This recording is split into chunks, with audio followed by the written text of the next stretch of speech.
Hello everyone, welcome to my channel think physics with Iftikhar. First year के chapter first का आज ये मेरा तीसरा लेक्चर है। आज के लेक्चर में हम सप्लीमेंट्री क्वांटिटीज को समझने की कोशिश करेंगे। इससे के पहले का जो लेक्चर है लेक्चर नंबर 2, उसमें हमने base and derived physical quantities को समझने की कोशिश की है। अगर आप लोगों ने वो लेक्चर नहीं देखा तो काइंडली मेरे चैनल पर जाकर उसको देख लें। उस लेक्चर में हमने ये भी पढ़ा था कि जब 1960 में सिस्टम इंटरनेशनल बना तो उस वक़्त जो फिजिकल क्वांटिटीज़ थी उनकी 3 टाइप्स में क्लासिफिकेशन कर दी गई। एक को बेस फिजिकल क्वांटिटीज़, दूसरे को डिराइव्ड फिजिकल क्वांटिटीज़ एंड तीसरे को सप्लीमेंट्री फिजिकल क्वांटिटीज़ कहते हैं। आजकल का जो मॉडर्न सिस्टम इंटरनेशनल है उसमें सप्लीमेंट्री फिजिकल क्वांटिटीज़ को मर्ज कर दिया गया है डिराइव्ड क्वांटिटीज़ में, लेकिन चूंकि टेक्स्ट बुक में आज भी उनको सेपरेट पढ़ाया जाता है इसलिए हम भी इसको सेपरेट ही पढ़ेंगे। तो चलिए अपना लेक्चर शुरू कर देते हैं। और हमेशा की तरह मेरा आप लोगों से पहला सवाल है और वो ये है कि जो सप्लीमेंट्री क्वांटिटीज़ हैं जो कि plane angle and solid angle है वो रिफ्रैक्टिव इंडेक्स की तरह डायमेंशनलेस क्वांटिटीज़ हैं। Refractive index is the ratio between two speeds, plane angle is the ratio between two distances, solid angle is the ratio between two areas. तो सवाल ये है कि अगर ये सारी सेम क्वांटिटीज़ के दरमियान रेशो है तो फिर क्यों plane angle and solid angle को सप्लीमेंट्री क्वांटिटीज़ में रखा गया है जबकि रिफ्रैक्टिव इंडेक्स को यहाँ पे नहीं रखा गया, उनको डिराइव्ड फिजिकल क्वांटिटीज़ में रखा गया है। तो इसका सादा सा जवाब है कि plane angle and solid angle जो है ये ज्योमेट्री एंड स्पेस में बुनियादी क्वांटिटीज़ हैं। We can say they are the building blocks are the fundamental quantities of space and geometry. To understand space and geometry you need to understand plane angle and solid angle. आपको अगर space and geometry को समझना है तो आपको सबसे पहले plane angle and solid angle को समझना होगा। और चूंकि ये स्पेस एंड ज्योमेट्री के लिए बहुत ही आम है, नहायत ही ज़रूरी है इनका समझना, इसलिए इनको एक अलग कैटेगरी सप्लीमेंट्री क्वांटिटीज़ में हम पढ़ते हैं। इनको एक अलग कैटेगरी में इसलिए रखा गया है।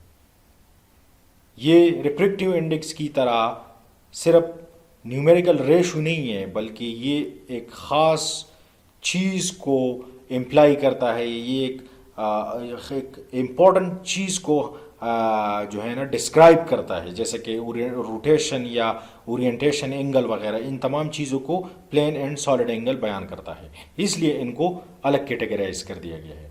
जैसे कि हमने पढ़ा कि 2 टाइप्स हैं सप्लीमेंट्री क्वांटिटीज़ की, plane angle and solid angle. Plane angle 2 dimensional होता है एंड सॉलिड एंगल जो है ये 3 डायमेंशनल होता है। प्लेन एंगल की जो यूनिट है उसको रेडियन कहते हैं, सिस्टम इंटरनेशनल जो यूनिट है, क्योंकि रेडियन के अलावा प्लेन एंगल की 2 और भी को यूनिट्स है जैसे कि डिग्री एंड रिवोल्यूशन। जो रेडियन है उसकी डिफिनीशन ये है कि एक सर्कल में सेंटर के साथ 1 रेडियन एंगल तब बनेगा जब आर्क लेंथ रेडियस के लेंथ के बराबर होगा। जैसे आपको स्क्रीन पर एक पिक्चर में एक सर्कल दिखाई दे रहा है, अगर arc length and radius length equal है तो सेंटर के साथ जो एंगल बन रहा है वो 1 रेडियन होगा। अगर आर्क लेंथ रेडियस के लेंथ से कम है तो एंगल 1 रेडियन से कम होगा। अगर आर्क लेंथ रेडियस के लेंथ से ज़्यादा है तो जो एंगल बनेगा वो 1 रेडियन से ज़्यादा होगा।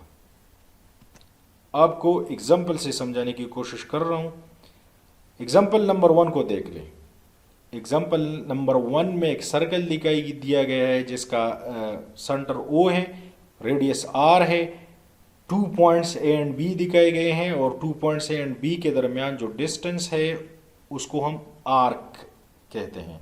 ये जो लेंथ है ये आर्क लेंथ होगा। एग्जाम्पल में ये दिखाया गया है कि जो रेडियस है ये हमारे साथ 5 सेंटीमीटर है और जो आर्क लेंथ है ये भी 5 सेंटीमीटर है।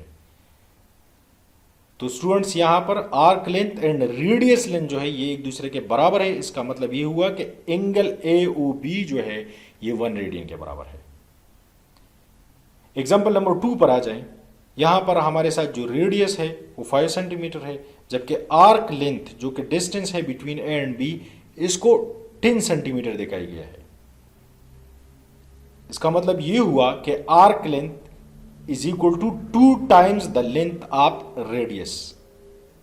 तो यहां पर जो एंगल है वो 1 रेडियन नहीं बल्कि 2 रेडियन के बराबर होगा। यहां पर यह बात याद रखें कि आर्क लेंथ रेडियस के बराबर होगा तो एंगल 1 रेडियन होगा, आर्क लेंथ रेडियस से ज्यादा होगा तो एंगल भी 1 रेडियन से ज्यादा होगा, आर्क लेंथ रेडियस के लेंथ से कम होगा तो एंगल भी 1 रेडियन से कम होगा। जैसे कि एग्जांपल नंबर 3 में दिखाई गया है, रेडियस 8 सेंटीमीटर है, 8 सेंटीमीटर है, जबकि आर्क लेंथ 4 सेंटीमीटर है। Arc length is equal to half of the length of the radius. इसका मतलब है जो एंगल है वो भी 1 रेडियन से कम है, 0.5 रेडियन है, हाफ रेडियन है। एक फुल सर्कल में हमारे साथ जो मैक्सिमम आर्क लेंथ बनता है वो है 2 पाई आर।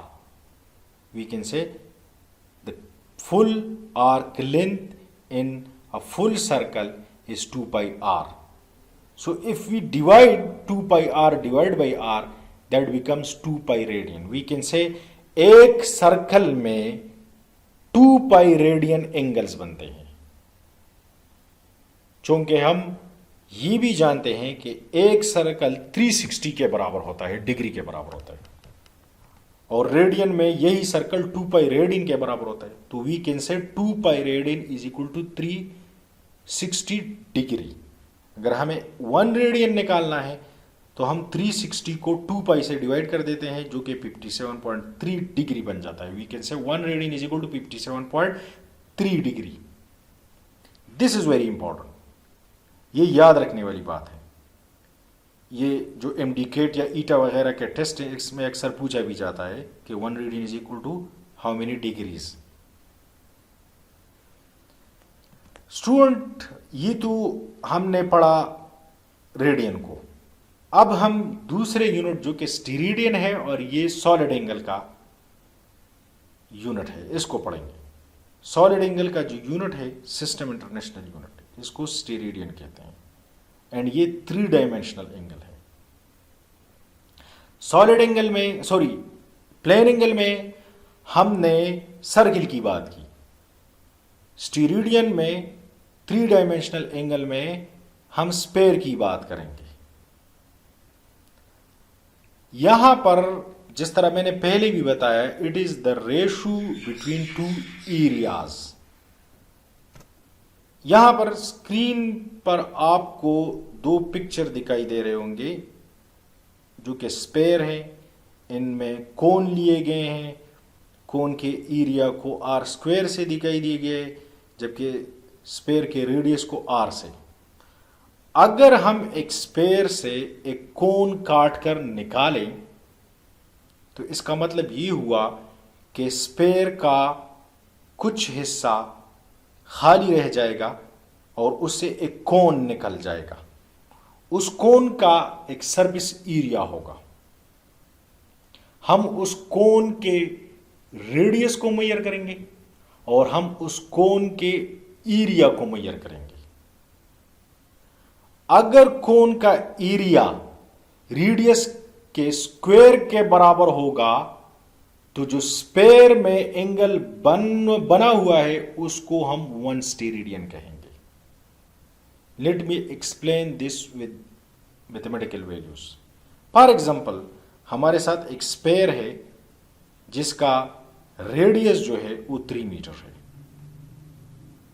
तो अगर हम इस स्फेयर से एक कोन काट कर निकाल दें और उस कोन का जो एरिया, जो कोन हमने काटा स्फेयर से, उसका एरिया अगर हम मेजर कर दें और वो 9 मीटर स्क्वायर होगा उस स्फेयर के लिए जिसका रेडियस जो है वो 3 मीटर है,